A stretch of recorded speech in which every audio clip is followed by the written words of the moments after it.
بنام جشن استقبال رمضان رکھا گیا،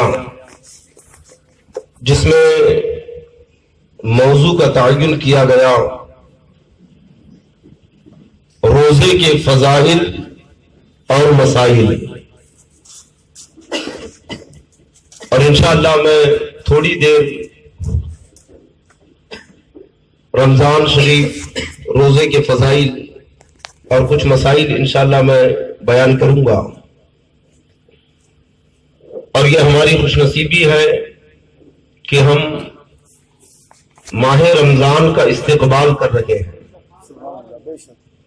حدیث پاک میں ہے جو رمضان شریف کی آمد پر خوشی مناتا ہے، استقبال کرنا یعنی خوشی منانا، جو رمضان کے آنے پر خوشی مناتا ہے اور رمضان شریف کے جانے پر غم کرتا ہے تو اس کے اوپر جنت واجب ہے، یعنی اللہ اس کی مغفرت کر دیتا ہے۔ یہ رمضان کے فضائل کے متعلق ہے، اور حدیث پاک میں ہے اللہ کے نبی صلی اللہ تعالی علیہ وسلم فرماتے ہیں کہ جب رمضان شریف کا مبارک مہینہ آتا ہے تو جیسے ہی رمضان کا چاند نظر آتا ہے تو جنت کے دروازے کھول دیے جاتے ہیں اور جہنم کے سارے دروازے بند کر دیے جاتے ہیں، اور اللہ تبارک و تعالی شیاطین کو، شرکش جناتوں کو زنجیروں سے قید کر دیتا ہے۔ یعنی رمضان کی برکت ہے کہ جنت کے دروازے کھول دیے جاتے ہیں، جہنم کے دروازے بند کر دیے جاتے ہیں، اور شیاطین، شرکش جنات قید کر دیے جاتے ہیں۔ اور رسول پاک صلی اللہ تعالی علیہ وسلم فرماتے ہیں کہ ایک منادی ندا کرتا ہے کہ ہے کوئی فضل کا طلبگار، ہے کوئی حاجت مند کہ اللہ اس کی حاجتوں کو پورا کرے۔ غرض کے دنوں رات میں اللہ کی ایسی رحمتیں، ایسی برکتیں اترتی ہے کہ رمضان کے پورے مہینے بھر اللہ تبارک و تعالی نوافل کو فرض کے برابر کر دیتا ہے اور فرض کا ثواب 70 گنا بڑھا دیتا ہے۔ یہ رمضان کی برکت ہے۔ اور علماء فرماتے ہیں کہ رمضان رمز سے بنا ہے، اس کا معنی آتا ہے بھٹی۔ کیا معنی ہے؟ تو رمضان کا معنی ہوا بھٹی۔ بھٹی سمجھتے نا کہ لوہار بھٹی کے اندر لوہا ڈال کر اسے صاف کرتا ہے، پورا زنگ اس کا دور ہو جاتا ہے۔ لوہا کھسنے سے صاف نہیں ہوتا، جلانے سے صاف ہوتا ہے۔ تو جیسے لوہا بھٹی میں جا کر بالکل صاف ہوتا ہے، ایسے کہ رمضان گناہگاروں کو صاف اور پاک کر دیتا ہے۔ تو اس کا یہ مطلب نہیں کہ رمضان صرف گناہگاروں کے لیے ہے، بلکہ بھٹی کے اندر صاف ستھرا لوہا بھی ڈالا جاتا ہے۔ ڈالا جاتا ہے نا، پلین لوہا ہے تو صاف ستھرا تھا کہ ٹھوک پیٹ کے کوئی اوزار بنائے، مشین کا کوئی پرزا بنائے۔ آئی بات سمجھ میں؟ تو ایسے کہ نیکوکار کو رمضان سوار دیتا ہے، اس کے درجات کو بلند کر دیتا ہے۔ یہ رمضان کی برکتیں اور اس کی فضیلت ہے کہ 24 گھنٹہ اللہ کی رحمتوں کی بارش ہوتی رہتی ہے، اور سرکار فرماتے ہیں کہ جو اس سے محروم رہا وہ یقیناً محروم رہا۔ رب تبارک و تعالیٰ فرماتا ہے یا ایھا الذین آمنوا، مخاطب ایمان والے ہیں، یعنی اے ایمان والو، کتب علیکم الصیام، اللہ نے تمہارے اوپر روزے فرض کیے، یعنی تمہارے اوپر رب تبارک و تعالیٰ نے رمضان کے روزے فرض کیے، اور یہ روزے کی فرضیت صرف تمہارے لیے نہیں تھی۔ روزہ کہتے ہیں کھانے پینے اور جماع سے دور رہنا، اپنے آپ کو پانی سے، کھانے سے، شادی شدہ مرد جماع سے دور رہے، یہ مطلق روزے کی تعریف ہے۔ تو یہ کھانے کی پابندی، یہ پانی پینے کی پابندی صرف تمہارے اوپر نہیں ہے، کما کتب علی الذین من قبلکم، بلکہ تم سے پہلے جو امتیں گزری ہیں اللہ تبارک و تعالیٰ نے ان کے اوپر بھی روزے فرض کیے.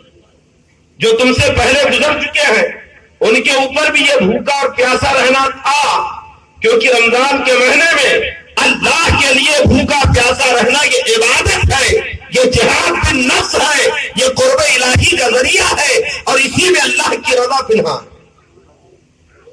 کیوں آخر؟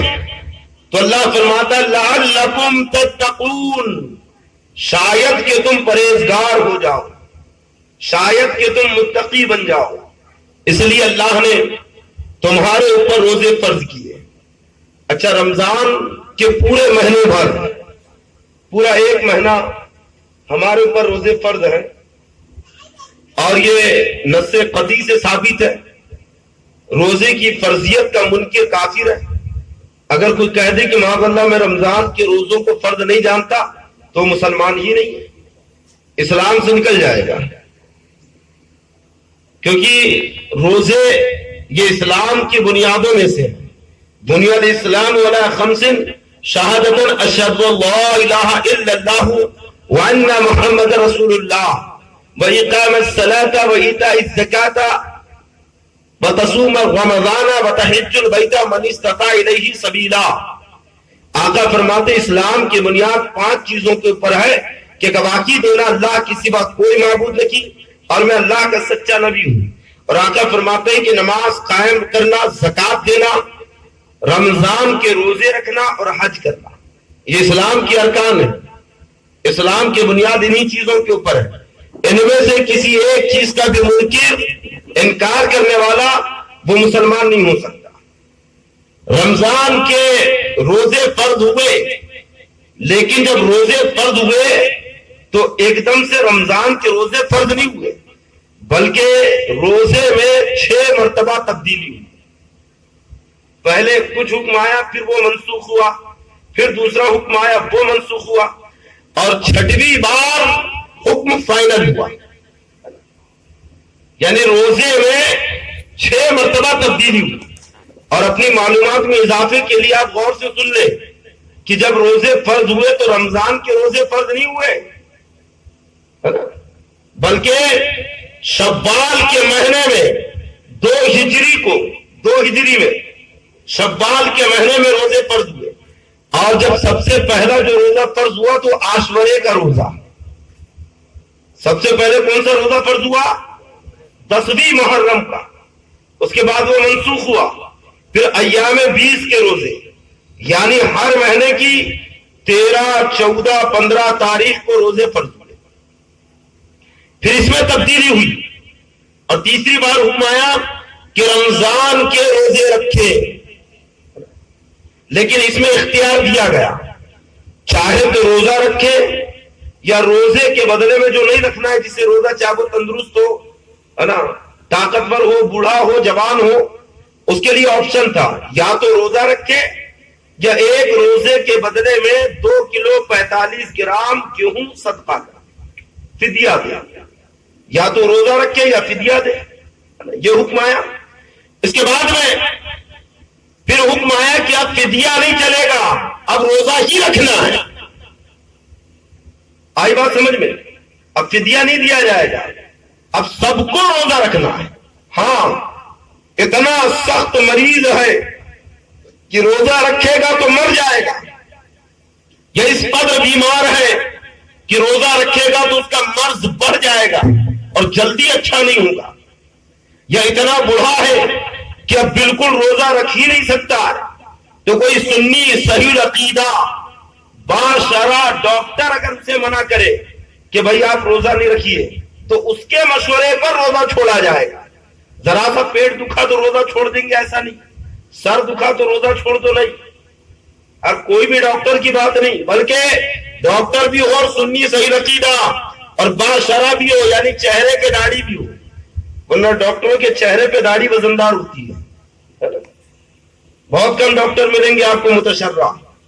نمازی بھی ہو اور اعلانیہ فسق و فجور سے بچتا ہو، تو ایسے ڈاکٹر کے کہنے پر روزہ چھوڑا جائے گا.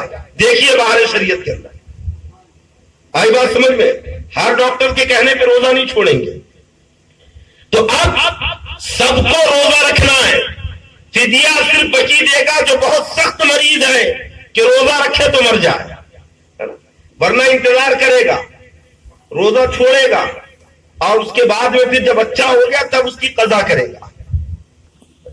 پھر اس کے بعد اچھا رمضان میں پہلے یہ 4 تبدیلی ہو گئی. پہلے رمضان میں رات میں بھی کھانا منع تھا. جب روزے فرض ہوئے نا تو سونے کے پہلے پہلے جتنا کھانا ہے کھا لو. نے آپ نے مغرب پڑھی، عشاء پڑھی، تراویح پڑھ لی، اب سونے سے پہلے پہلے آپ کو جو کھانا ہے کھا لو. سو کر اٹھے تو اس کے بعد آپ کچھ نہیں کھا سکتے. اب آپ کا روزہ شروع، بھلا ہی ایک نیند لے کر آپ اٹھے. یہ حکم تھا. رمضان کی راتوں میں نہیں کھاتے تھے، سحری وغیرہ کچھ نہیں تھی. ایک صحابی تھے حضرت سلمہ رضی اللہ تعالیٰ عنہ، وہ مزدوری کرتے تھے، دن بھر روزہ رکھا ہو، روزے سے رہے، پھر گھر میں آئے، مغرب کی نماز انہوں نے ادا کی اور لیٹ گئے. اہلیہ سے کہا کہ دیکھو میں افطار کر چکا ہوں، نماز پڑھ لی، اب جلدی سے کھانا بناؤ تاکہ میں کھانا کھا کر نماز پڑھ لوں. کیونکہ اس زمانے میں تراویح گھر میں پڑھی جاتی تھی.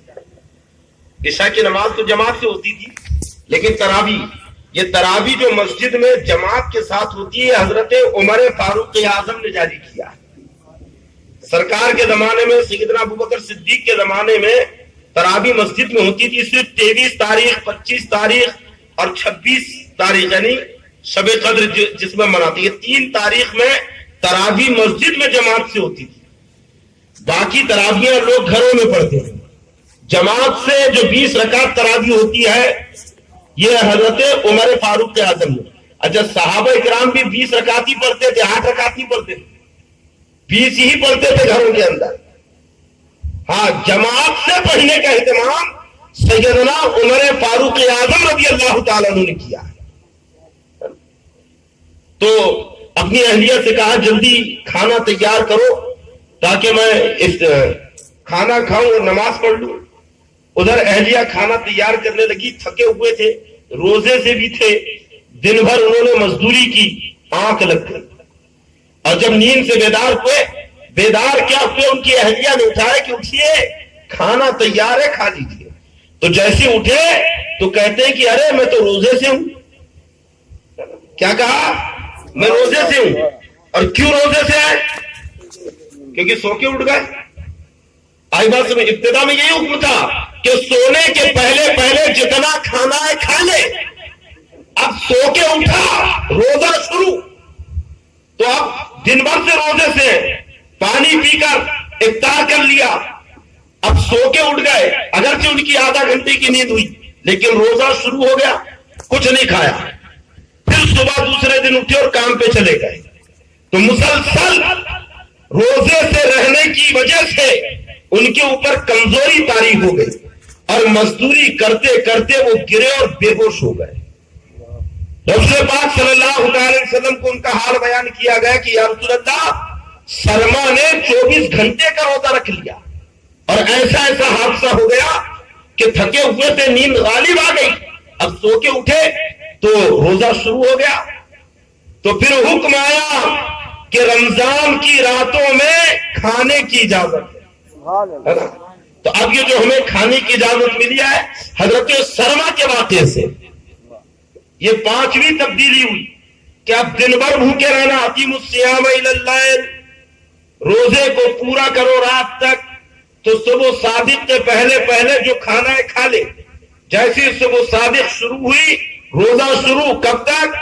الی اللیل، جیسے رات شروع ہو یعنی سورج ڈوبا ادھر آپ کا روزہ پورا ہو گیا. اب آپ کو کھانے کی اجازت ہے، بالکل صبح صادق تک آپ کھا سکتے ہیں، لیکن جمع کرنے کی اجازت نہیں. یعنی شوہر اپنی بیوی کے قریب نہیں جا سکتا. کھانے پینے کی اجازت مل گئی. حضرت عمر فاروق اعظم رضی اللہ تعالیٰ عنہ نے رمضان کی راتوں میں جمع کر لیا. اور جب جمع کیا تو سرکار کی بارگاہ میں آئے، گھبرائے ہوئے، ڈرے ہوئے، خوف الہی سے کانپ رہے. کہ یا رسول اللہ، اللہ نے رمضان کی راتوں میں جمع سے دور رہنے کا حکم دیا، لیکن عمر سے خطا ہو گئی، عمر نے جمع کر لیا ہے۔ اے اللہ کے نبی، کیا کچھ اجازت اور کچھ رخصت ہے یا کچھ معافی ہے؟ اور نہیں تو جو اللہ نے سزا رکھی ہے عمر وہ سزا بھگتنے کے لیے تیار ہے۔ بات چل ہی رہی تھی کہ اللہ تبارک و تعالیٰ نے جبریل امین کو بھیجا اور حکم جاری ہو گیا کہ اے محبوب، اب آپ کی امت میں سارے مسلمانوں کے لیے رمضان کی راتوں میں جمع کرنا جائز۔ اب جمع کی اجازت مل گئی۔ یہ چھٹویں تبدیلی ہوئی روزے رمضان کے متعلق، روزے کے تعلق سے۔ یہاں پہ علماء فرماتے ہیں کہ دیکھو، جو لوگ کہتے ہیں کہ رسول اللہ کے چاہنے سے کچھ نہیں ہوتا، جو لوگ کہتے ہیں کہ بڑوں یا اللہ والوں کے مدد سے کچھ نہیں ہوتا، تو صوفیہ فرماتے ہیں کہ ارے بڑوں کی شان تو یہ ہے کہ ان کی خطائیں، ان کی غلطیاں چھوٹوں کے لیے رحمت ہے۔ حضرت عمر سے ایک خطا ہوئی، ایک غلطی ہوئی، حضرت عمر فاروق اعظم رضی اللہ تعالیٰ عنہ کی یہ غلطی ہم جیسے گناہگاروں کے لیے رحمت بن گئی۔ ارے بنی کہ نہیں؟ اب سب کے لیے حضرت عمر پہ کوئی حد مقرر نہیں ہوئی، بلکہ سب کو اجازت مل گئی کہ رمضان کی رات میں جمع کر سکتا ہے۔ اللہ کے نبی صلی اللہ علیہ وسلم فرماتے ہیں کہ روزے کے اتنے فضائل ہیں حدیث پاک میں کہ فم الصائم اطیب عند اللہ من ریح المسک، روزے دار کی منہ کی بو، جب آدمی روزے سے رہتا ہے تو اس کے منہ میں ایک بو پیدا ہو جاتی ہے۔ آقا فرماتے ہیں کہ روزے دار کے منہ کی بو اللہ کو مشک سے بھی زیادہ پسندیدہ ہے۔ مشک کتنی اہم اور عظیم خوشبو ہے، اس خوشبو سے زیادہ اللہ کو روزے دار کی منہ کی بو پسند ہے۔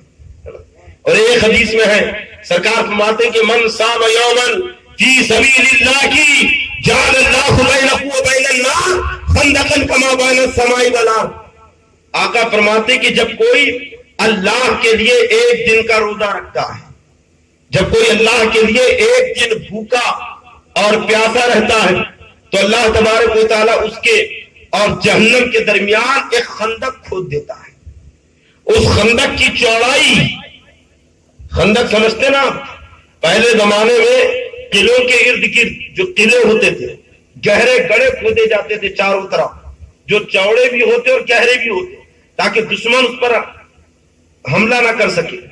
تو آقا فرماتے ہیں کہ جو رمضان کے مہینے میں روزہ رکھتا ہے تو اللہ تبارک و تعالیٰ اتنی گہری خندق کھود دیتا ہے کہ جس کی چوڑائی زمین و آسمان کی دوری کے برابر ہے۔ یعنی روزے دار اور جہنم کے بیچ میں ایک ایسی خندق کھودی جاتی ہے جس کی چوڑائی زمین و آسمان کے برابر ہے۔ اتنی دوری اللہ کر دیتا ہے کہ جہنم کی گرمی اس روزے دار کو نہیں پہنچ سکتی۔ اور ایک روایت میں ہے آقا فرماتے ہیں الصوم لی وانا اجزی بہ، کہ روزہ میرے لیے ہے اور قیامت میں اس کی جزا دوں گا۔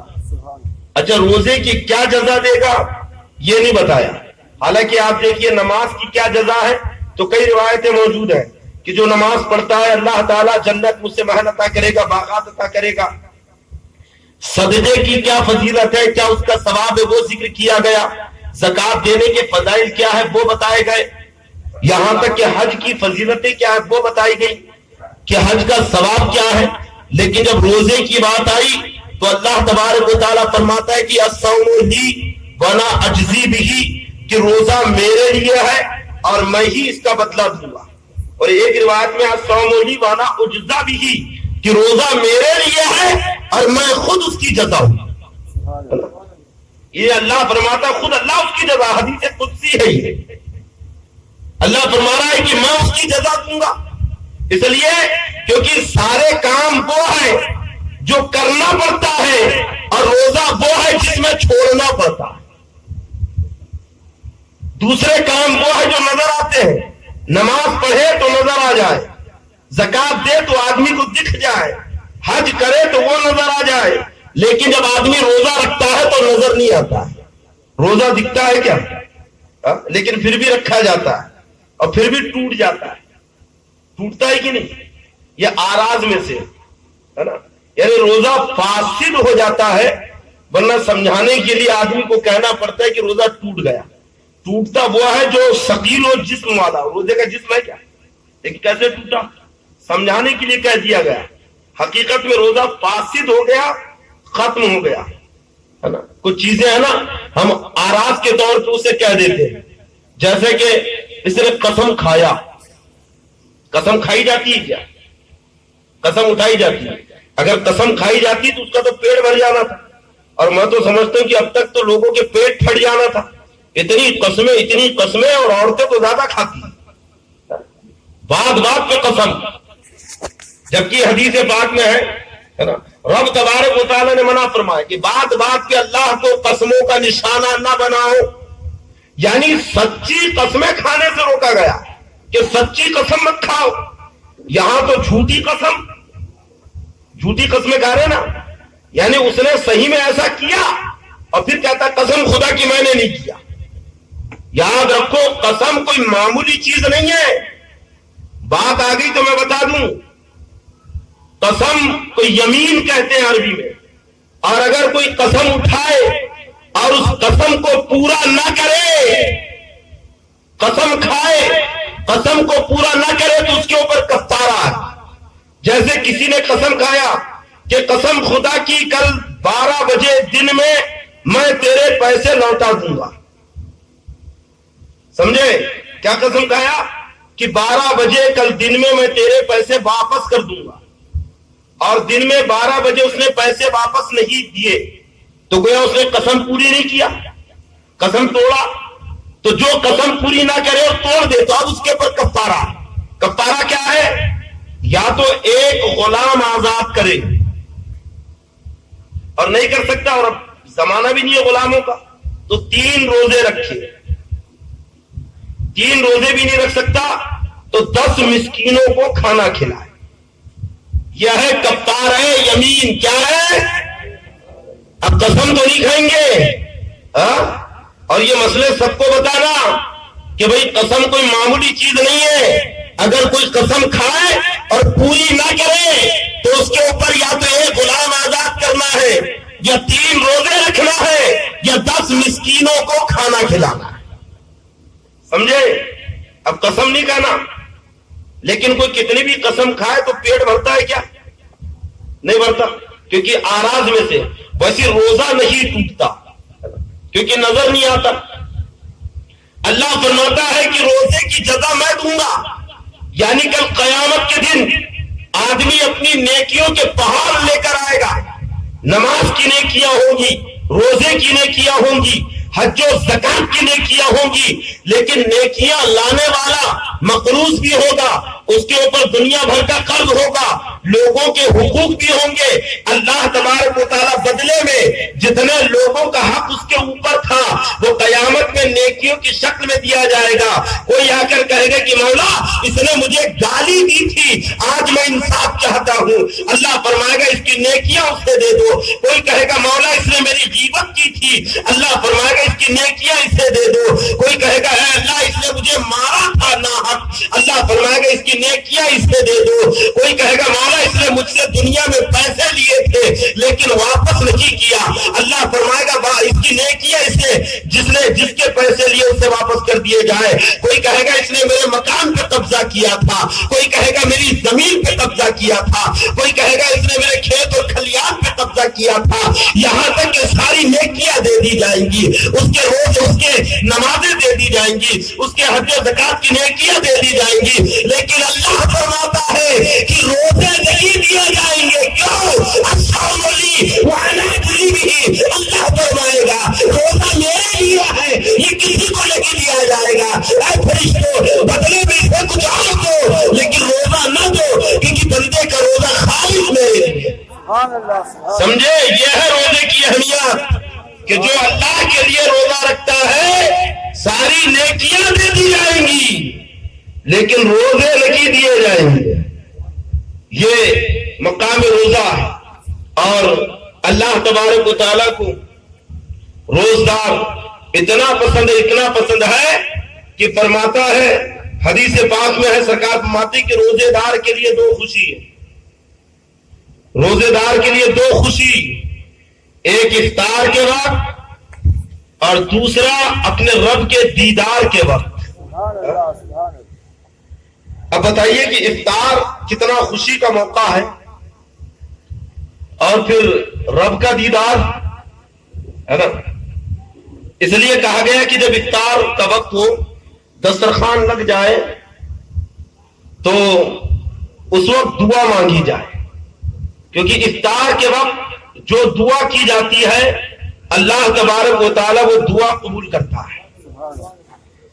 اور حدیث پاک میں ہے کہ افطار کا وقت دعاؤں کی قبولیت کا وقت ہے. یعنی افطار کا وقت ہے, بس اعلان ہونے والا, بیٹھتے نا ہم 2 منٹ 3 منٹ باقی رہتے, سب بیٹھتے اور ایک سناٹا طاری رہتا ہے, ایک خاموشی ہے نا, اور سب کی نظر جمی رہتی ہے. سمجھے کہ نہیں, افطار کے اوپر اور رہنا بھی چاہیے بھائی, دن بھر سے بھوکا, اب اللہ نے نعمتیں رکھ دی سامنے. ارے ایسی ایسی نعمتیں ملتی ہیں جو کبھی نہیں ملتی. آقا فرماتے ہیں کہ روزے دار کو اگر کوئی اپنی حلال اور پاک کمائی سے افطار کرا دے تو روزے دار کو جتنا ثواب اللہ دیتا ہے, یعنی روزہ رکھنے والوں کو جتنا ثواب ہے اتنا ہی ثواب افطار کرانے والے کو ہے. یعنی روزے دار کا جتنا ثواب اتنا افطار کرانے والے. اس لیے کبھی کبھی آپ بھی افطار کرا دیا کریں. یعنی کبھی 1-2 کلو کھجور مسجد لے کے چلے گئے. ہمارے یہاں پہ دیکھنا الحمدللہ ایک رواج ہے اور بڑا اچھا رواج ہے کہ عصر کے بعد سے گھر میں افطاری تیار ہوتی ہے تو سب اپنے گھر کا دوسرے گھروں میں دیتے نا. کیوں دیتے ہیں؟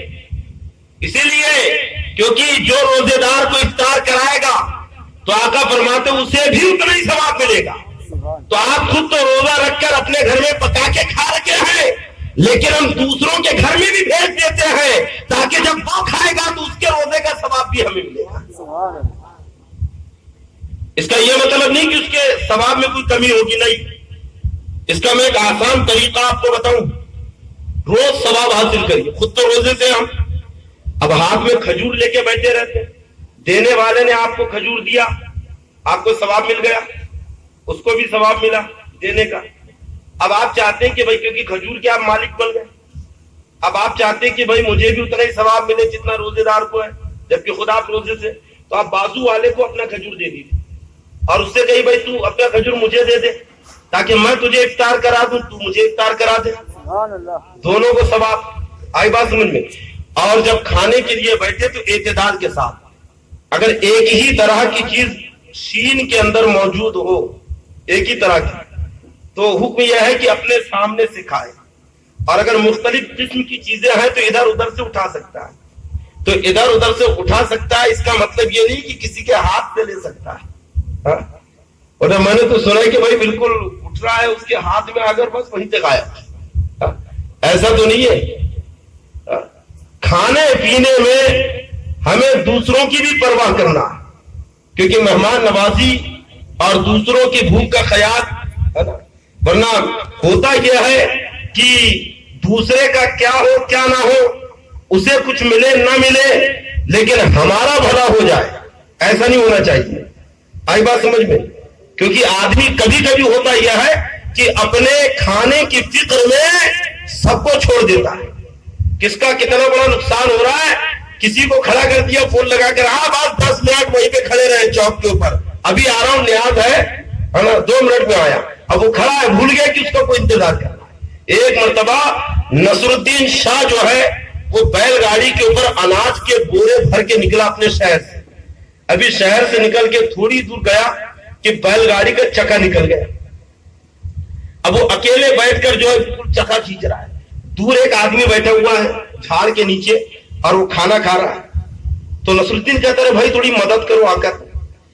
تو وہ کہتا ہے کہ ارے آپ پہلے کھانا کھا لے, اس کے بعد میں جو تم اٹھا دیتا ہوں.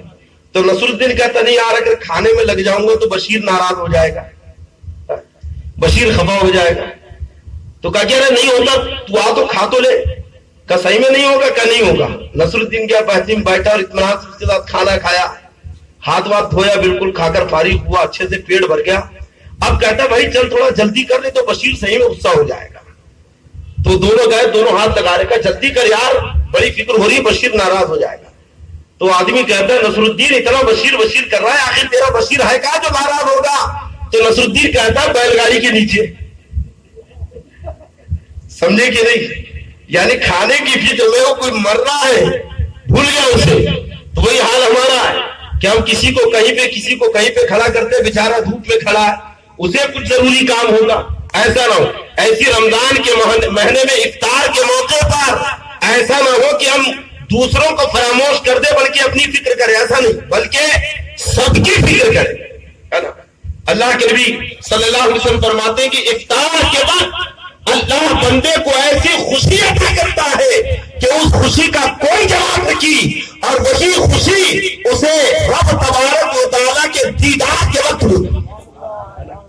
اور ایک روایت میں ہے کہ جو رمضان شریف کے مہینے میں اپنے ماں باپ کی خدمت کرتا ہے, جو رمضان کے مہینے میں اپنے ماں باپ کا احترام کرتا ہے اور دل کھول کر خدمت کرتا ہے, اس کا یہ مطلب نہیں کہ ماں باپ کی خدمت صرف رمضان کے مہینے میں کی جائے, نہیں, بلکہ ماں باپ کی خدمت, ان کا ادب و احترام, ان سے محبت, یہ تو پوری زندگی لازم ہے کہ جب تک ماں باپ زندہ ہے ہمیں ان کی خدمت کرنا ہے, اور جب وہ چلے گئے تو ان کی طرف سے ایصال ثواب کرنا ہے, ان کی قبروں پہ جانا.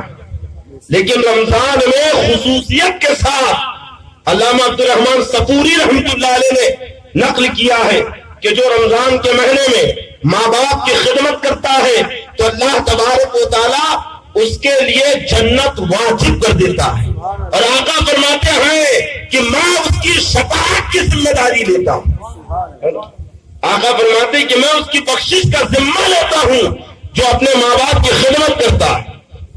اور آقا فرماتے ہیں کہ جو بیوی رمضان کے مہینے میں اپنے شوہر کی رضا حاصل کرے, آئی بات سمجھ میں, جو رمضان کے مہینے میں اپنے شوہر کو راضی کر لے, اپنے شوہر کو خوش کرے, تو اللہ تبارک و تعالیٰ اس کے لیے انعام رکھتا ہے.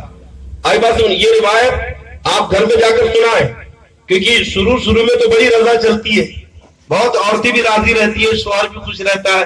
لیکن جہاں 20واں روزہ گزرا, 21واں روزہ شروع, تو اب سمجھ میں آیا کہ بیوی اتنا اس کی خدمت کیوں کر رہی تھی, کیوں اس سے اتنی محبت کر رہی تھی, کیوں راضی تھی. یہ بات تو 21 روزے کے بعد سمجھ میں آئی کہ اسے اتنے والی ساڑی چاہیے, اسے یہ نہیں یہ چاہیے. آئی بات سمجھ میں. تو وہ جو رضا حاصل کی تھی وہ سب کی سب اس کا ضائع ہو گیا. پورے روزے بھر رمضان کا پورا مہینہ اپنے شوہر کی خدمت کرے اور شوہر کے اوپر بوجھ نہ ڈالے, کیونکہ خود آدمی کو فکر ہوتی ہے کہ میرے اہل و عیال ہے, بیوی بچے ہیں, گھر والے ہیں, مجھے ان کے لیے اچھے کپڑے لینا ہے, مجھے ان کے عید کا خیال رکھنا ہے. یہ فکر آدمی کو خود ہوتی ہے, لیکن ذرا سی دنیاوی خوشی کے لیے عورتیں اپنے شوہروں کو ناراض نہ کریں. آقا فرماتے ہیں کہ جو عورت رمضان کے مہینے میں اپنے شوہر کی خدمت کرتی ہے, اپنے شوہر سے راضی رہتی ہے, تو اللہ تبارک و تعالیٰ اسے جنت میں حضرت مریم اور حضرت آسیہ رضی اللہ تعالیٰ عنہما کی معیت اور ساتھ عطا کرے گا. یعنی حضرت مریم کی جماعت میں اس کا شمار ہوگا جو رمضان کے مہینے میں اپنے شوہر کی خدمت کرے, اس سے راضی رہے. اور ایسا نہیں کہ صرف رمضان کا مہینہ, بلکہ پوری زندگی اسے شوہر کی خدمت کرنا ہے. اور تیسری روایت آقا فرماتے ہیں کہ جو رمضان کے مہینے میں کسی محتاج کی مدد کرتا ہے, رمضان کے مہینے میں جو کسی حاجت مند کی حاجت پوری کرتا ہے, تو آقا فرماتے ہیں کہ اللہ تعالیٰ اس کی 10 لاکھ حاجتیں پوری کرتا. یعنی رمضان کے مہینے میں آپ ایک محتاج کی حاجت پوری کریے, اللہ تبارک و تعالیٰ آپ کی 10 لاکھ حاجتیں پوری کرے گا. اتنی برکتیں ہیں رمضان کے مبارک مہینے میں, اور تمام مسلمانوں کے اوپر فرض ہے کہ رمضان کا روزہ رکھے, رمضان کا احترام کرے, رمضان نے مبارک جیسے کہ لگ جائے عبادت کا اہتمام کرے. نمازوں کی پابندی کرے، کیونکہ جو رمضان کا احترام نہیں کرتا، جو رمضان شریف کے مبارک مہینے میں دن میں کھاتا اور پیتا ہے، تو حدیث تو مسئلہ شریعہ ہے۔ دیکھیے آپ باہر شریعت اٹھا کر ربط المختار کے حوالے سے اس میں مسئلہ بیان کیا گیا کہ جو رمضان کے مہینے میں دن میں کھاتا پیتا ہے اعلانیہ لوگوں کے سامنے، تو بادشاہ اسلام کو چاہیے کہ اسے قتل کر دے، یعنی ایسے آدمی کو قتل کرنے کا حکم ہے۔ سمجھے نوجوانوں، جو طاقت رکھتے ہوئے استطاعت رکھتے ہوئے روزہ نہیں رکھتے، حالانکہ چھوٹے چھوٹے بچے روزہ رکھ رہے ہیں، چھوٹے چھوٹے بچے بھوکے اور پیاسے ہیں، لیکن بڑے بڑے نوجوان صرف کھرنے کی وجہ سے روزہ چھوڑ رہے ہیں۔ بھوک پیاس تو برداشت ہے، لیکن روزہ کیوں نہیں رکھا؟ بھائی کھرنا نہیں چھوڑ سکتا، سگریٹ نہیں چھوڑ سکتا، نشہ آور چیز نہیں چھوڑ سکتا، صرف اس لیے ارے نفس کو مارنے کا نام ہی روزہ ہے، اور یہ تو پریکٹس ہے تمہارے لیے بہترین ذریعہ ہے کہ ایک مہینہ نشہ آور چیز سے دور ہو جاؤ، انشاءاللہ رمضان کی برکت سے ان تمام بلائیات سے تمہیں نجات مل جائے گا، چھٹکارا مل جائے گا۔ اتنی غلیظ اور ناپاک چیزیں ہیں جس میں تم ملبس ہو، یہ تمام چیزیں تم سے دور ہو جائیں گی اگر تم نے رمضان میں سچے دل سے اللہ کے لیے روزہ رکھ لیا۔ لیکن جو رمضان میں اعلانیہ کھائے پیے، اچھا رمضان کے احترام کی فضیلت کیا، اس کا مقام کیا ہے؟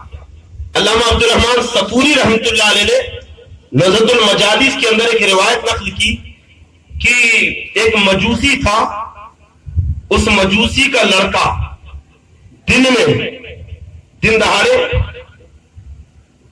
بازار کے اندر کوئی چیز کھا رہا تھا، ادھر دھیان دیا، دن دہاڑے بازار کے اندر کوئی چیز کھا رہا ہے، تو مجوسی نے جب دیکھا کہ بھئی رمضان کا مہینہ، مجوسی نے آتش پرست غیر مسلم ہے، لیکن اس نے دیکھا کہ اس کا لڑکا رمضان کے مہینے میں بازار میں مسلمانوں کے سامنے کھا رہا ہے، تو اس نے اپنے لڑکے کو 2 تماچے مارے اور کہا شرم نہیں آتی، مسلمانوں کا روزہ ہے، ان کے سامنے کھا پی رہا ہے، چل گھر میں جا کے کھا۔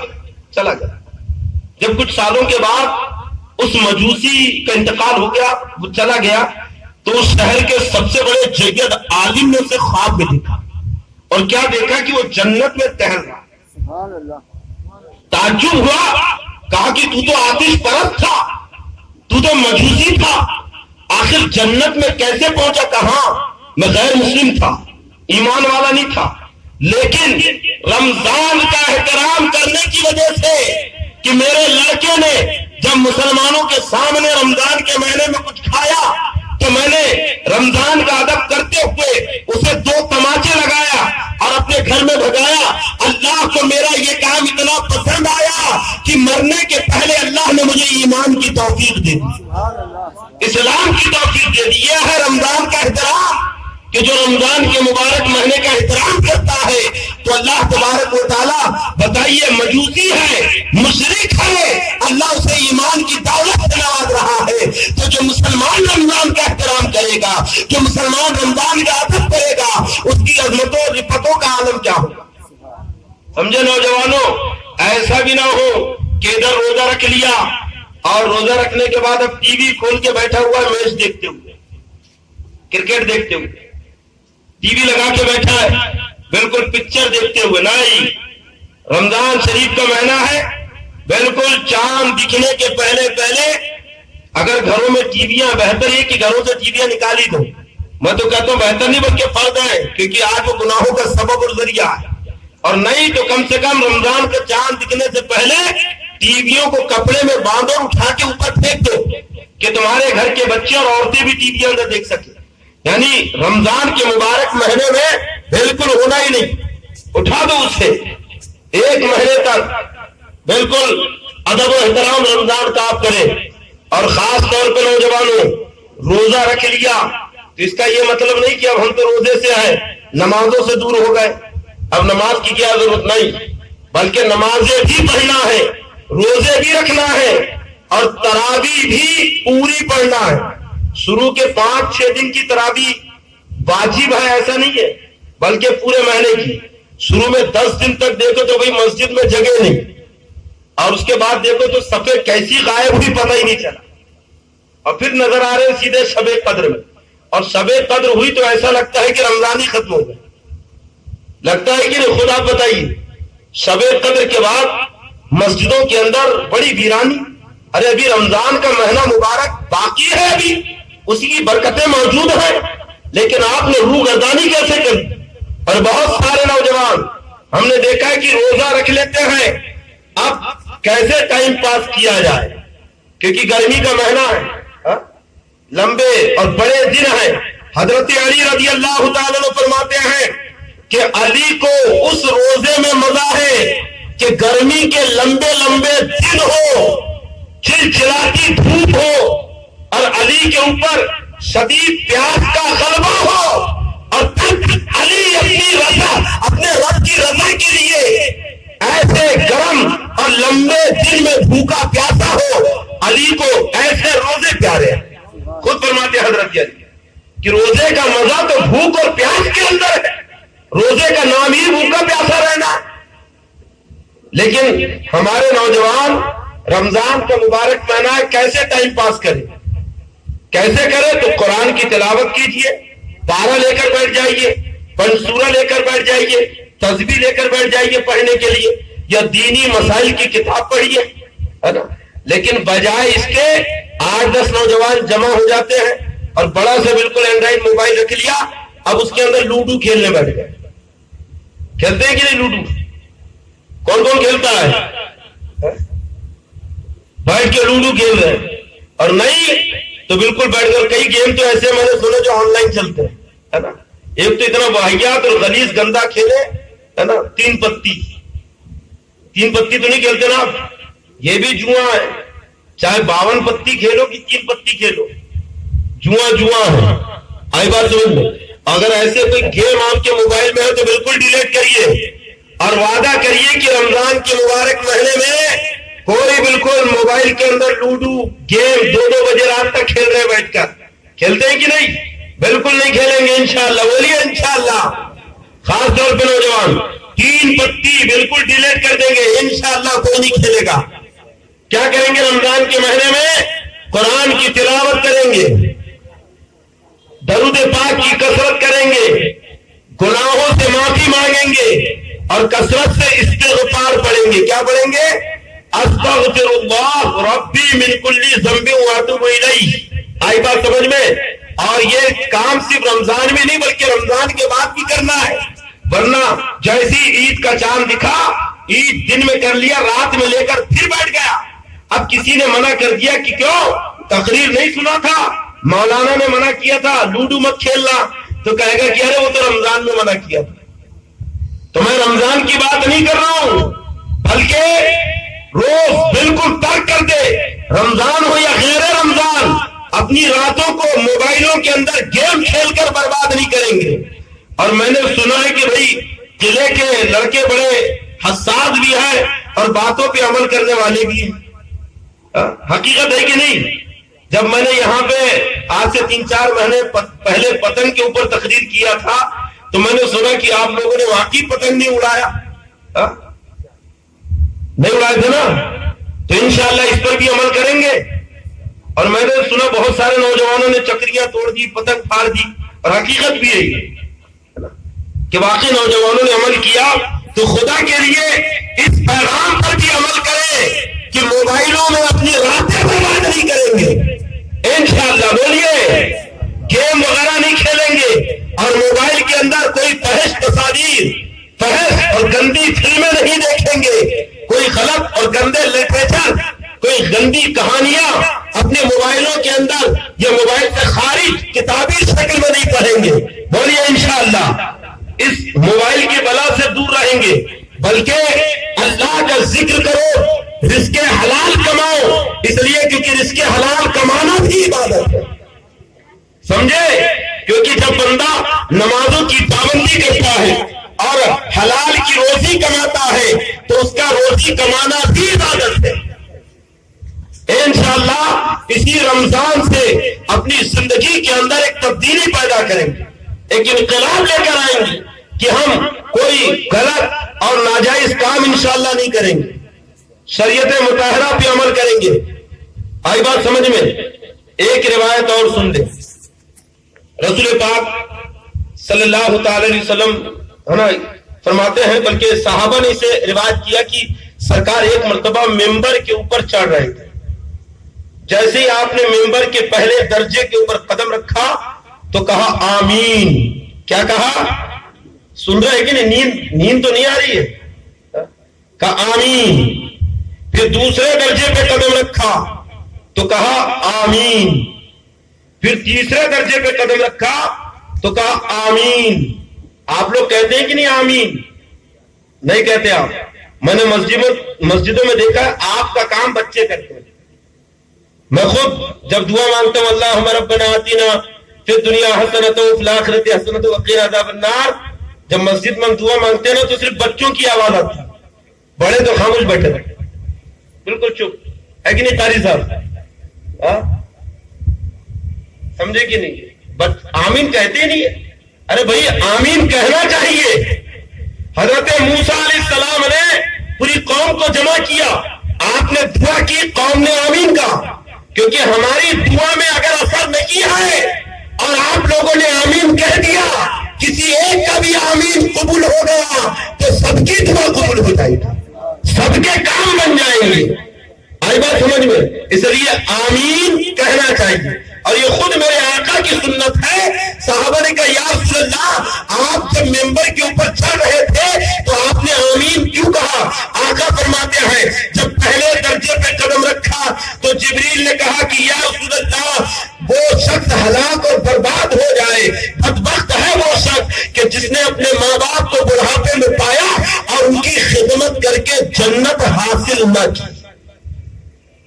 بتاؤ، جبریل دعا کر رہا ہے کہ وہ شخص برباد ہو جائے، تباہ ہو جائے کہ جو اپنے ماں باپ کو بڑھاپے میں پائے اور ان کی خدمت نہ کرے. دعا کرنے والے فرشتوں کے سردار ہیں اور آمین کہنے والے رسولوں کے سردار ہیں. بتائیے، جس دعا پہ سرکار آمین کہہ دے تو وہ دعا قبول ہوگی کہ نہیں؟ اس لیے جو ماں باپ کی نافرمانی کرتا ہے، جو ماں باپ کو ستاتا ہے، یقیناً وہ برباد ہے، وہ تباہ ہو جائے گا. اس لیے نوجوانوں، ماں باپ سے محبت کرو، ان کی خدمت کرو. ماں باپ کی خدمت ہی تمہیں اونچے درجات تک پہنچائے گی. پھر آقا فرماتے جب دوسرے درجے پہ قدم رکھا تو جبریل نے کہا یا رسول اللہ، وہ شخص ہلاک ہو جائے کہ جس کے سامنے آپ کا نام لیا جائے اور وہ آپ کے اوپر درود نہ پڑے. آقا فرماتے آمین. اس لیے علماء فرماتے ہیں کہ جب بھی سرکار کا مبارک نام آئے تو صلی اللہ تعالی علیہ وسلم ضرور کہنا چاہیے. ایک عادت بنائیں، جب بھی سرکار کا نام سنیں گے تو کیا کہیں گے؟ صلی اللہ علیہ وسلم. پھر آقا فرماتے ہیں کہ جب تیسرے درجے پہ قدم رکھا تو جبریل نے کہا یا رسول اللہ، وہ شخص ہلاک اور برباد ہو جائے کہ جس نے رمضان کا مبارک مہینہ پایا اور رمضان کے مہینے میں روزے نہ رکھا، رمضان کا احترام نہ کیا اور رمضان کا احترام نہ کر کے اس نے جنت حاصل نہ کی، وہ ہلاک اور برباد ہو جائے. آقا فرما رہے ہیں آمین. بتاؤ، اب جو رمضان کا احترام نہیں کرتا، رمضان کے مبارک مہینے میں بھی روزے نہیں رکھتا، تو اس کے لیے آقا کہہ رہے ہیں کہ وہ ہلاک ہو جائے، برباد ہو جائے. اس دعا پہ مصطفیٰ آمین کہہ رہے ہیں. رکھیں گے روزے انشاءاللہ. اچھا، یہاں پہ ایک سوال اٹھتا ہے کہ جبریل امین سدرا سے دعا کرنے کے لیے مدینہ آ رہے ہیں. جبریل سدرا سے دعا کرنے کے لیے نبی کی بارگاہ میں آ رکھے ہیں. کیا جبریل وہیں سے دعا نہیں کر سکتے تھے؟ کر سکتے تھے کہ نہیں؟ لیکن جبریل امین سدرا سے نبی کی بارگاہ میں آ کر دعا کر کے پوری دنیا کو عقیدہ دے رکھے ہیں کہ بخدا خدا کا یہی ہے در، نہیں آ کوئی مطر جو وہاں سے ہو یہی آگے ہو، جو یہاں نہیں وہ وہاں نہیں. یعنی آدمی کی دعا اس وقت قبول ہوگی جبکہ نبی کے در کو تھام لے اور اس بارگاہ کو اپنا وسیلہ بنا لے. تو نبی کی بارگاہ میں آ کر جو دعا قبول کی جاتی ہے اللہ تبارک و تعالیٰ وہ دعا قبول کرتا ہے۔ یہ ہے رمضان کی برکتیں، رمضان کی فضیلتیں۔ روزہ تمام مسلمانوں کے اوپر فرض ہے۔ روزے کی 3 قسمیں ہیں: عام لوگوں کا روزہ، خاص لوگوں کا روزہ اور ایک خاص الخاص کا روزہ۔ عام لوگوں کا روزہ کیا ہے؟ تو آقا فرماتے ہیں، ہم صوفیہ کہتے ہیں کہ کھانے پینے اور جماع سے دور رہنے کا نام روزہ ہے، یہ عام لوگوں کا۔ امام غزالی رحمۃ اللہ علیہ نے احیاء العلوم کے اندر اس کا ذکر کیا ہے۔ امام غزالی فرماتے ہیں کہ ایسا روزہ تو بچے بھی رکھ لیتے ہیں، کھانا پینا تو بچے بھی چھوڑ دیتے ہیں۔ خاص لوگوں کا روزہ کیا ہے؟ امام غزالی لکھتے ہیں کہ خاص لوگوں کا روزہ کھانے پینے اور جماع سے دور رہنے کے ساتھ ساتھ اپنی زبان کو، اپنی آنکھوں کو، اپنے کانوں کو، اپنے ہاتھ پیر کو گناہوں سے دور رکھنا۔ یعنی مسلمان جب روزہ رکھتا ہے تو اس کی آنکھیں بھی روزے سے ہوتی ہے، اس کی زبان بھی روزے سے ہوتی ہے، اس کے کان بھی روزے سے ہوتے ہیں، اس کے ہاتھ پیر بھی روزے سے ہوتے ہیں۔ اس لیے کہا گیا کہ جب تم روزہ رکھو تو گالی گلوچ نہ کرو، فحش باتیں نہ کہو، اپنی زبان سے کوئی بری بات نہ نکالو۔ جب تم روزہ رکھو تو کانوں سے کسی کی غیبت نہ سنو، چغلیاں نہ سنو، فحش گانے اور بری باتیں نہ سنو۔ آئی بات سمجھ لو۔ بلکہ مسئلہ یہ ہے کہ اگر کوئی آپ سے لڑے، جھگڑا کرے، گالیاں دے تو آپ اس سے کہہ دو کہ میں روزے سے ہوں، یعنی میں تجھے کچھ نہیں کہہ سکتا، میں روزے سے ہوں، بالکل آپ کہہ سکتے ہیں اس سے۔ یعنی بندہ مومن جب روزہ رکھتا ہے تو اس کے تمام اعضاء روزہ رکھتے ہیں۔ یہ تو خاص لوگوں کا۔ اور جو بالکل خاص ہے، اخص الخاص، خاص الخاص، ان کا روزہ کیا ہے؟ تو امام غزالی فرماتی کہ ما سوى اللہ، اللہ کے سوا تمام چیزوں سے کنارے ہو جانا، یہ خاص لوگوں کا روزہ ہے۔ صرف اللہ جو ہو کے رہ گئے، اب کسی کی طرف توجہ نہیں، کسی کی طرف دھیان نہیں، یہ ان خاص لوگوں کا روزہ ہے جو اللہ کے مقرب ہیں، اللہ کے محبوب ہیں۔ جیسے کہ میرے آقا غار حرا میں صرف اللہ ہی کی طرف متوجہ رہتے، پوری توجہ اللہ کی طرف رہتی۔ آئی بات سمجھ میں؟ کم سے کم خاص الخاص کا نہیں تو خاص لوگوں کا تو روزہ رکھ سکتے ہیں۔ زبان کی، آنکھوں کی، کانوں کی، ہاتھ پیر کی، گناہوں سے حفاظت کر سکتے ہیں نا۔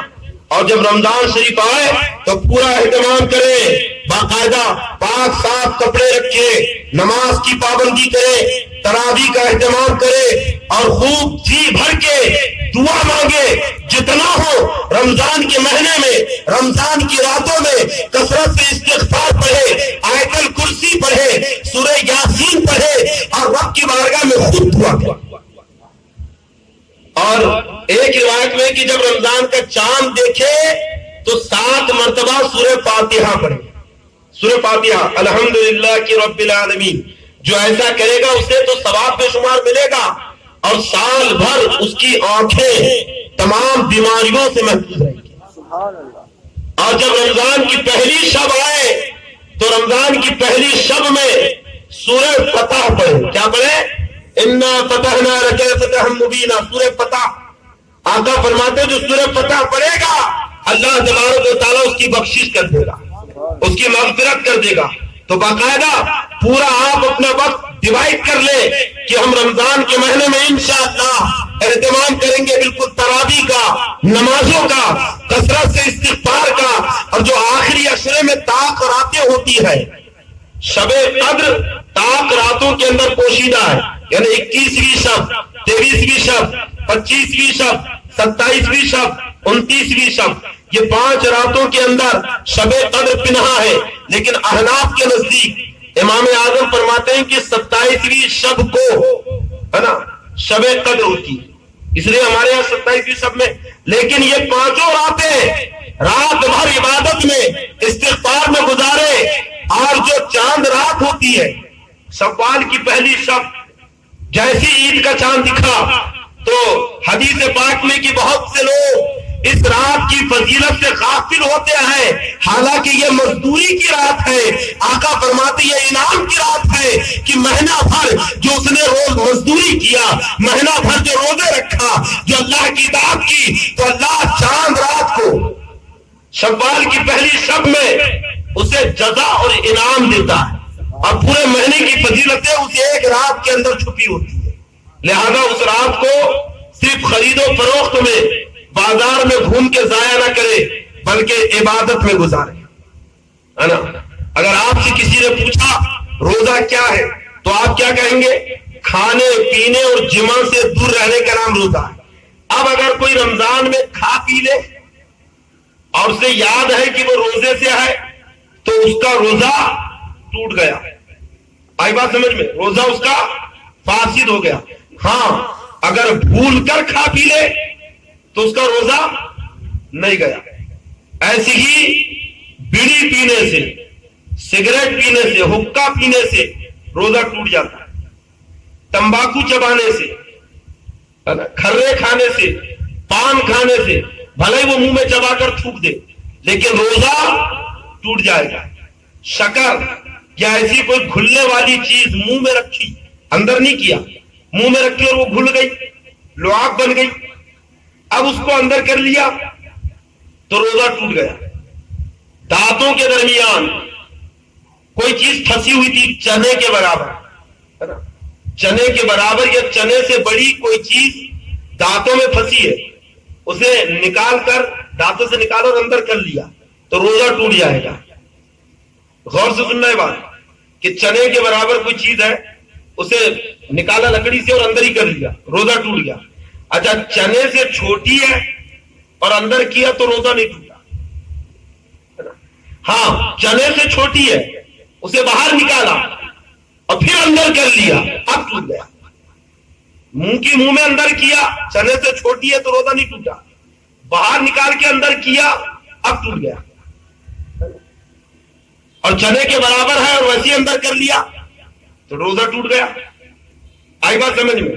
ایسے ہی منہ کے اندر دھاگا وغیرہ ڈال رہا ہے، یا لکڑی ہوتی ہے نا، اگربتی کی لکڑیاں جس میں رنگ ہوتا ہے، یا دھاگا منہ میں ڈال رہا ہے، اس کا رنگ چھوٹ کر لعاب میں، تھوک میں مل گیا اور اس نے وہ تھوک اندر کر لیا تو اس کا روزہ ٹوٹ گیا۔ کب؟ جبکہ رنگ چھوٹ کر تھوک میں مل جائے۔ ایسے ہی اس نے رویا اور آنسو اس کے منہ میں چلے گئے، اگر قطرہ دو قطرہ آنسو گئے تو کوئی بات نہیں، لیکن اتنے آنسو منہ کے اندر گئے کہ پورے منہ کے اندر اس کی نمکینی محسوس ہوئی، اس کا مزہ منہ کے اندر آیا اور وہ تھوک اندر کر لیا، اب اس کا روزہ ٹوٹ گیا۔ منہ کھول کے بیٹھا تھا اور کسی نے کوئی چیز پھینکی اور وہ چیز سیدھے اس کے حلق میں چلی گئی، روزہ ٹوٹ گیا۔ وضو کرنے کے لیے بیٹھا، سمجھے، اور اس نے کلی کیا اور پانی حلق کے نیچے اتر گیا اور اس کو یاد ہے کہ میں روزے سے ہوں تو روزہ ٹوٹ گیا۔ ایسے ناک میں پانی چڑھایا، ناک میں فرض ہے کہ نرم ہڈی تک پانی پہنچائے، لیکن زیادہ مبالغہ کرو تو پانی دماغ تک چلا جاتا ہے۔ وضو کرنے بیٹھا اور بالکل لے کر پانی خوب چڑھا لیا، ناک میں سونگھ لیا، کھینچ لیا اور پانی دماغ تک چلا گیا اور اس کو یاد ہے کہ وہ روزہ سے، تو روزہ ٹوٹ گیا۔ ہاں کلی کر رہا تھا، پانی حلق کے نیچے اتر گیا، ناک میں پانی چڑھایا، دماغ میں چلا گیا اور اس کو یاد نہیں ہے کہ میں روزے سے ہوں تو روزہ نہیں گیا، لیکن یاد ہے کہ روزے سے ہے، اب تو روزہ ٹوٹ گیا۔ اس لیے علماء فرماتے ہیں کہ وضو میں زیادہ مبالغہ نہ کرے روزے کی حالت میں، یعنی غرارہ نہ کرے، غرارہ کرے گا تو پانی حلق میں جانا ہی، تو رمضان میں غرارہ نہ کرے، ہے نا۔ ایسی منہ کھول کے بیٹھا ہے اور پانی کا قطرہ چلا گیا، ہے نا، روزہ ٹوٹ گیا۔ میں اس لیے اکثر کہتا ہوں کہ جب بارش کے دنوں میں آپ گاڑی چلا رہے ہیں، ہے نا، یا بارش میں چل رہے ہیں تو منہ بند کر کے چلے، منہ کھول کے چل رہا ہے اور بارش کا پانی ایک دو قطرے اندر گئے تو روزہ ٹوٹ جائے گا، سمجھے کہ نہیں۔ اور دو چار روزے کے بعد تو سب کو یاد ہو جاتا ہے کہ میں روزے سے ہوں۔ کبھی کبھی رات میں نے دیکھا ہے کہ کچھ ایسے دیوانے رہتے ہیں کہ کھاتے کھاتے چیزیں، ارے روزے سے، ارے آپ کہاں تراویح پڑھ کے آ رہے ہیں، سمجھے کہ نہیں، کیونکہ روزہ دن میں ہے۔ اچھا دماغ یا پیٹ کی جھلی تک زخم ہے، یعنی کسی کا سر پھوٹ گیا اور زخم اتنا گہرا ہے کہ جو دماغ کی جھلی تک آ گیا، دماغ کے اوپر ایک جھلی ہوتی ہے نا پرت، ایسی پیٹ میں بھی جھلی ہے، وہاں تک زخم ہے بالکل سیدھا، یا پیٹ میں زخم ہے، اب اس میں دوا ڈالی، اب چاہے وہ دوا پاؤڈر کی شکل میں ڈالے یا لکوڈ ہے نا وہ ڈالے، سیال رقیق دوا، اس کا روزہ ٹوٹ جائے اگر دوا دماغ کی جھلی تک اور پیٹ تک پہنچ گئی۔ اچھا اس نے دوا ڈالا، اب اسے پتہ نہیں کہ بھئی دوا پیٹ تک یا دماغ تک پہنچی کہ نہیں پہنچی، تو علماء فرماتے ہیں کہ اگر سوکھی دوا ڈالا ہے تو روزہ نہیں ٹوٹے گا، اور گیلی دوا ڈالا ہے تو روزہ ٹوٹ جائے گا۔ یہ کب؟ جبکہ شک ہو دوا پہنچی یا نہیں، اور اگر یقین ہو گیا تو دونوں دوا سے روزہ ٹوٹ گیا۔ یعنی اگر کیونکہ کوئی بھی چیز آئی بات سمجھ میں دماغ یا شکم تک پہنچ جائے اس سے روزہ ٹوٹ جاتا ہے۔ کوئی بھی چیز دماغ تک، پھر سے سنیں، کوئی بھی چیز دماغ میں چاہے اوپر سے پہنچے یا ناک کے راستے سے پہنچے، دماغ تک پہنچے یا پیٹ میں پہنچ جائے ڈائریکٹ، اس سے روزہ ٹوٹ جاتا ہے۔ اسی مسئلے کو بیان کرتے ہوئے حضرت علامہ مفتی جلال الدین امجدی رحمت اللہ علیہ نے فتوی فقیہ ملت کے اندر بیان کیا ہے کہ رگوں میں انجیکشن لینے سے روزہ نہیں ٹوٹتا۔ رگ میں آئی بات سمجھ میں، کیونکہ انجیکشن آپ نے کہاں لیا؟ ہاتھ میں ہے نا۔ اب جب رگ میں انجیکشن لیا تو دوا اگرچہ پیٹ تک پہنچی یا دوا دماغ تک پہنچی لیکن ڈائریکٹ نہیں پہنچی بلکہ گھومتے ہوئے ہے نا۔ ہاں اگر کسی نے ڈائریکٹ پیٹ میں انجیکشن لے لیا کہ ڈاکٹر نے بالکل پیٹ میں اسے انجیکشن لگایا تو اب روزہ ٹوٹ جائے گا، یا ڈائریکٹ دماغ میں انجیکشن لیا اب روزہ ٹوٹ جائے گا، لیکن رگوں میں لیا تو اس سے روزہ نہیں ٹوٹے گا۔ آئی بات سمجھ میں؟ ایسی ہی جان بوجھ کر الٹی کیا قصدن، اب جان بوجھ کے اگر الٹی کیا تو بالاتفاق روزہ ٹوٹ گیا، اور اگر دھوکے سے ہو گئی تو دھوکے سے ہونے سے روزہ نہیں ٹوٹتا ہے۔ بہت سارے لوگ سوچتے ہیں الٹی ہو گئی تو روزہ ٹوٹ گیا، نہیں، الٹی ہونے سے روزہ نہیں ٹوٹتا۔ ہاں الٹی ہوئی منہ بھر کے اور اس کو منہ میں آئی پھر اندر کر لیا اب روزہ ٹوٹ گیا ہے نا۔ ہونے سے روزہ نہیں ٹوٹتا کتنی بھی کر لو، لیکن ریٹرن کرے گا تو روزہ ٹوٹ جائے گا، اور جان بوجھ کے اگر کیا ہے تو اب تو صرف الٹی کرنے سے روزہ ٹوٹ جائے گا۔ ہاں ایک مسئلہ اور سن لے کہ ناخن کاٹنے سے روزہ نہیں ٹوٹتا، بال کاٹنے سے روزہ نہیں ٹوٹتا۔ بہت سارے لوگ کیا کرتے ہیں رمضان کے لیے بالکل ناخن بڑے، بال بڑے، مونچھیں بالکل گلاس کے اندر ڈوب رہی ہے۔ ہم نے کہا کیا بات ہے کہ رمضان کا مہینہ بال نہیں کٹا سکتے؟ ہم نے کہا سب غلط، رمضان کے مہینے میں بال بھی کٹا سکتے ہیں، مونچھیں تراش سکتے ہیں، اور بہت سارے نوجوان تو فون لگا کے پوچھتے ہیں کہ حضرت رمضان میں داڑھی کٹا سکتے ہیں کہ لا حول ولا قوت۔ ارے داڑھی تو کبھی بھی نہیں کٹا سکتے، سمجھے کہ نہیں؟ داڑھی کبھی بھی نہیں کٹا سکتے۔ ہاں ناخن تراش سکتے ہیں، سرما لگا سکتے ہیں، آئی بات سمجھ میں، اور سر میں تیل لگا سکتے ہیں، سر میں، ناک اور کان میں نہیں ڈال سکتے، کان میں نہیں ڈال لینا رمضان میں، ایسے ناک میں دوا نہیں چلانا، بلکہ سر میں تیل لگا سکتے۔ ایک صاحب تو عجیب ہی ملے، بالکل تیل لگانے سے روزہ ٹوٹ جاتا، ہم تو یہ سنتے آ رہے ہیں، لیکن ہم نے کبھی کن سے سنا کہ ہمارے گھر کے بڑوں سے، لوگ اپنے بڑوں کے مسئلے زیادہ پیش کرتے ہیں۔ رمضان میں روزے کی حالت میں ناخن بھی کاٹ سکتے ہیں، بال بھی تراش سکتے ہیں، تیل بھی لگا سکتے ہیں، ان چیزوں سے روزہ نہیں ٹوٹتا۔ آئی بات سمجھ میں؟ اور سحری یہ سنت ہے، بلکہ حدیث پاک میں کہ سحری کرو کی برکتیں ہیں اس کے اندر، اگر کہ ایک گھونٹ پانی پیو، بالکل خالی پیٹ روزہ نہ رکھے، بلکہ اگر کوئی بغیر سحری کے روزہ رکھے تو ہو جائے گا، روزہ تو ہے، کیونکہ سحری سنت ہے، روزہ فرض ہے، کوئی اٹھا ہی نہیں سحری میں تو اس کا یہ مطلب نہیں کہ اس کا روزہ نہیں، بلکہ روزہ ہے اس کا، لیکن سحری سنت ہے، سحری میں برکتیں ہیں۔ اور سحری کب تک کھائیں گے؟ بولیے کب تک؟ جیسے مؤذن صاحب نے کہا روزے کا وقت ختم ہوا بالکل وہیں پہ ہاتھ چھوڑ دینا ہے. پانی پی رہا ہے پیالہ رکھ دینا ہے. سمجھے کہ نہیں؟ اب 1 منٹ نہ 2 منٹ نہ 5 منٹ کچھ نہیں، جیسے ہی کہا بالکل باندھ. لوگوں کو دیکھا میں نے کہ سحری کا وقت ختم ہو گیا، اعلان کیے لیکن کھردے چبائی گئے، پان بالکل منہ میں بھرا ہوا ان کی. اب پھر اطمینان سے تھوک رہے ہیں، پھر کلی کر رہے ہیں، پھر پانی پی رہے ہیں. یہ بالکل غلط ہے. اور بہت سارے لوگ تو اذان تک کھاتے ہیں، اذان تک. شہروں میں تو آج کل ختم ہو گئے، یہ بار بار بول بول کر مسئلے بتا کر تقریریں کر کے یہ چیزیں ختم ہو گئی. لیکن گاؤں دیہات میں آج تک یہ چیز چل رہی ہے کہ اذان تک کھاتے ہیں. آئی بات سمجھ میں؟ سحری کا وقت جب ختم ہوتا ہے تو اس کے تقریباً 15-20 منٹ کے بعد میں اذان ہوتی ہے. لیکن شہروں میں ہمارے آج کل سحری کا وقت ختم ہوا اس کے 10 منٹ کے بعد میں اذان دے دیتے ہیں، 15 منٹ کے بعد جماعت کھڑی کر دیتے ہیں. ورنہ ہوتا یہ ہے کہ سحری کے اعلان ہونے کے، ختم کا اعلان ہونے کے 15 منٹ بعد اذان، آدھا گھنٹے بعد جماعت، تو پتہ چلا 2 ہی صف. اب سحری کیے اور بالکل لمبے ہو گئے. اس لیے آپ کی سہولیت کے لیے جلدی کر دیا گیا کہ اذان ہو 10 منٹ کے بعد میں جماعت، تاکہ سب آئے اور نماز میں شریک ہو جائے. آئی بات سمجھ میں؟ تو سحری کا وقت کب تک ہے؟ جب تک مؤذن صاحب اعلان نہ کریں. جیسے ہی اعلان کیا کہ سحری کا وقت ختم، فوراً اپنے ہاتھ کو روک دے. اب کچھ نہیں کھانا ہے. اگر کھا لیا یا اذان تک کھایا تو اس کا روزہ نہیں ہوا، اس روزے کی قضا اس کے اوپر لازم ہے. آئی بات سمجھ میں؟ اسے قضا کرنا پڑے گا اس روزے کی.